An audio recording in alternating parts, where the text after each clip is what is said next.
पृथ्वी news, नवा ध्यास नवे पर्व। युवा उद्योजक भाऊसाहेब हेबे पाटील यांच्या कार्याचा आमदार विनयजी कोरे सावकार यांनी केला गौरव।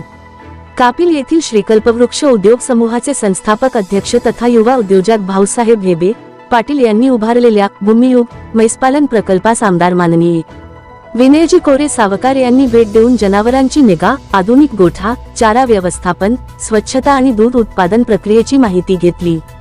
प्रकल्पाचे नियोजन, व्यवस्थापन आणि अल्पावधीत उभारलेली यशस्वी वाटचाल पाहून आमदार कोरे सावकार यांनी समाधान व्यक्त केले। यश सहज मिळत नाही, त्यासाठी अथक परिश्रम, जिद्द, सातत्य आणि दूरदृष्टी आवश्यक असते। भाऊसाहेब हेबे पाटील यांनी शून्यातून विश्व निर्माण करून ग्रामीण युवकांसमोर आदर्श निर्माण केला आहे। शेतीसोबत पूरक व्यवसाय उभारल्यास शेतकऱ्यांचे उत्पन्न वाढू शकते, त्यामुळे युवकांनी उद्योग आणि शेतीपूरक व्यवसायाकडे वळणे ही काळाची गरज आहे।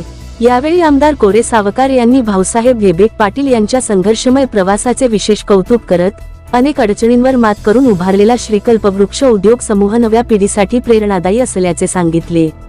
यानंतर भाऊसाहेब हेबे पाटील यांनी आमदार विनयजी कोरे सावकार यांचा शाल, श्रीफळ आणि पुष्पगुच्छ देऊन सत्कार केला। यावेळी त्यांच्या मातोश्रीही उपस्थित होत्या। त्यांनी मुलाच्या संघर्षाच्या आठवणींना उजाळा देत सातत्यपूर्ण मेहनत आणि चिकाटीमुळेच हे यश मिळाल्याची भावना व्यक्त केली। अशाच ताज्या बातम्यांसाठी आजच आमच्या चॅनलला लाईक, शेअर आणि सबस्क्राईब करायला विसरू नका। सागर दंडवते, पृथ्वी न्यूज, कराड।